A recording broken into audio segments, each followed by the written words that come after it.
These two small spaceports in Sweden and Norway are racing to launch the first satellites from mainland Europe into space, as the region looks to reduce its reliance on U.S. players. Europe has been pushed into ramping up its independent capabilities in a variety of areas by U.S. President Donald Trump's America First policies and the war in Ukraine. But when it comes to space, there's a mountain to climb. In 2024, the U.S. carried out 154 launches of hardware into orbit, while Europe managed 3. And an EU study shows that out of the $143 billion in global public investment in space ventures last year, Europe accounted for just 10%.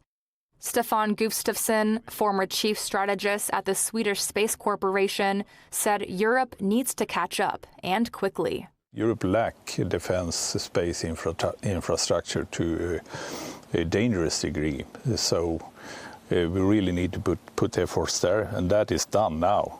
I only hope that they will do it a little bit in a new way, so that we are not stuck into long, huge institutional processes once again. Europe's only current orbital launch location is in French Guiana in South America, more than 4,000 miles away from Paris. That's where Europe's new Ariane 6 rocket was successfully launched early last year. But the non-reusable rocket is not nearly enough to meet Europe's needs in the coming years.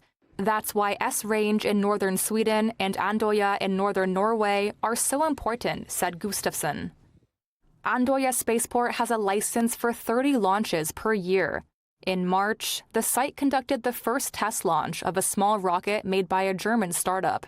It flew for 30 seconds before falling into the sea in what was deemed a success. The S-Range Space Center offers over 2,000 square miles of uninhabited land, has little light pollution, and is easy to close to air traffic. It's also close to one of the world's largest underground iron ore mines, providing ready access to railroads and an airport. And while S-Range has not set a fixed target on the number of launches per year, it will also fill an important need for NATO in providing rapid launch capacity.